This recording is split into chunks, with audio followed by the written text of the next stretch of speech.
फेरी पटरी ठेला व्यवसायियों के लिए निरंतर आपकी तिवारी जी का मैं अभिनंदन करता हूं और स्वागत करता हूं।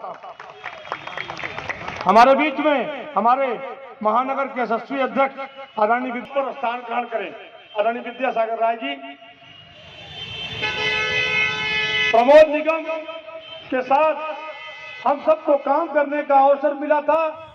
जी अभिषेक जी, आज का किस तरह का कार्यक्रम रहा, क्या कुछ रूपरेखा रही, मुख्य अतिथि के तौर पे आपने किसको आमंत्रित किया? राष्ट्र के प्रथम स्वच्छता शहीद फेरी पटरी ठेला व्यवसायी समिति के संस्थापक सचिव स्वर्गीय प्रमोद कुमार निगम जी के पुण्यतिथि के उपलक्ष्य में एक स्वच्छता संकल्प सभा का आयोजन किया गया था। शहर के हजारों पटरी व्यापारी यहाँ एकजुट हुए थे, जिन्होंने पॉलिथीन मुक्त काशी के लिए और स्वच्छ भारत मिशन में पटरी व्यापारी अपनी किस प्रकार से भूमिका सुनिश्चित कर सकते हैं, इस तमाम चीज़ों पे विचार विमर्श संगोष्ठी के आयोजन से ये कार्यक्रम सकुशल संपन्न हुआ।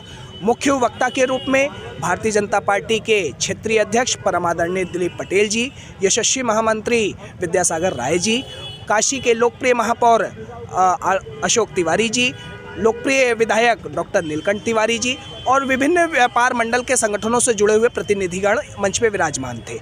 केवल इसके पीछे एक उद्देश्य था कि शहर में पटरी व्यापारी संगठित है, इस संगठन के माध्यम से शहर को एक मैसेज देना कि स्वच्छता संकल्प केवल संकल्प दिलाने भर की इसे कह लीजिए कि केवल संकल्प दिलाने भर की औपचारिकता नहीं है। आप जैसा कि देखते होंगे एक एक स्ट्रीट वेंडर दिन भर में 2-2, 3-3, 4-4 बार झाड़ू लगा के अपने वेंडिंग स्थल को स्वच्छ साफ रखता है, लेकिन तमाम तरीके के आरोप प्रत्यारोप जब भी उठाए जाते हैं तो तमाम संपन्न लोगों के द्वारा पटरी व्यापारियों के ऊपर उठाए जाते हैं। इस आरोप को खारिज करते हुए अपने नेता स्वर्गीय प्रमोद कुमार निगम जी को श्रद्धांजलि देने का काम भी हम लोग ने किया है। आपके कार्यक्रम सभा में बसपा पार्टी का भी जिक्र किया गया था। बताया जा रहा था कि स्ट्रीट वेंडरों को उस समय उनकी जब सरकार थी तो मारा जाता था। क्या बसपा सरकार, समाजवादी पार्टी की अगर सरकार की बात कर लीजिए, भारतीय जनता पार्टी की, किन सरकारों में ठेला पटरी व्यवसायी की समिति के जो लोग हैं वो असंपूर्ण रूप से जो है कि खुश नजर आते हैं? आपने 75-76 साल की आज़ादी के बाद पहली बार देखा होगा कि देश के प्रधानमंत्री नहीं, विश्व के सबसे ताकतवर नेता के रूप में नरेंद्र मोदी जी गद्दी पे विराजमान हैं और इतिहास में पहली बार कोविड जैसी वैश्विक महामारी में अगर पटरी व्यापारी के लिए कोई सोच रहा है और इतने बड़े स्तर पे बैठा व्यक्ति सोच रहा है, तो निश्चित रूप से मैं कह सकता हूं कि भारतीय जनता पार्टी की सरकार गरीब, मजलूम और नौजवानों की सरकार है और ये किसी भी पटरी व्यापारियों का उत्पीड़न न बर्दाश्त की है और न भविष्य में किसी भी उत्पीड़न को बर्दाश्त करेगी। लेकिन एक सवाल खड़ा होता है कि आपके मंच पे मंचासीन होती है भारतीय जनता पार्टी, और भी पार्टियों को आपने आमंत्रित नहीं किया। आमंत्रण सभी समाज सेवी संगठनों को दिया गया था।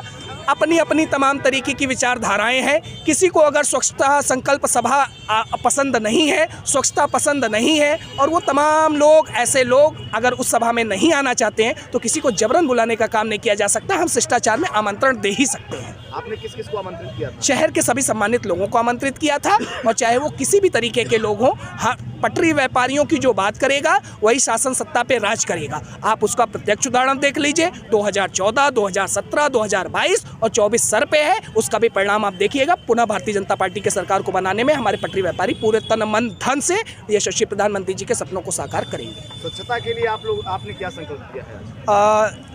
एक एक स्ट्रीट वेंडर अपने दुकान के आगे डस्टबिन रखेगा, एक फ्लैक्स बोर्ड 1x1.5 का लगाएगा जिसपे कूड़ेदान में लिखा हुआ रहे और पॉलिथीन मुक्त भारत में हर पटरी व्यापारी झोला रखने के लिए अपने साथ साथ ग्राहकों से भी अपील करें।